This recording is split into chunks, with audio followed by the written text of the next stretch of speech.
Greetings. I'm Susan Branscome, a recovered food addict and the host of the podcast, Food Addiction, the Problem and the Solution. The owner of the podcast is Esther Helga Gudmundsdottir, who heads the InFact School.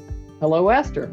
Hey, Susan. We're really doing this. Yes, we are. Esther, I'm excited to host the guest on our new venture, the podcast, Food Addiction, the Problem and the Solution.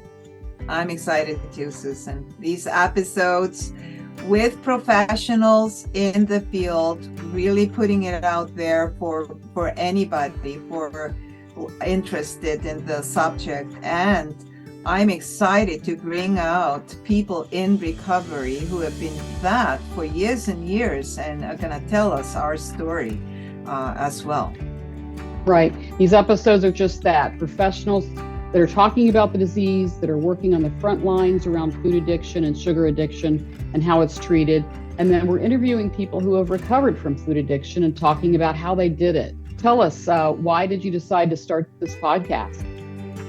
Well, I decided that it might be very good for people to hear about recovery stories. And we've heard a lot about food addiction, sugar addiction.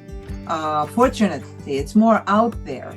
But I feel that also that this disease is very misunderstood, both from food addicts that are having it, and also the clinical and the medical professions. And we know now that the food addiction is a brain disease, and those addicted to food are treated, and the society is just not having enough willpower. They just need to use moderation. Eat less, exercise more to lose weight. And so there's a lot of shaming around not being able to control our food intake and often our weight. So when in fact, this is a biological problem. It hasn't got anything to do with our character defects. We need to work on our pleasure centers. We need to be abstinent from the trigger foods that trigger the pleasure centers. And once we've done that, we need to continue to work on recovery ways. How we're going to live without our addicted substance. Right.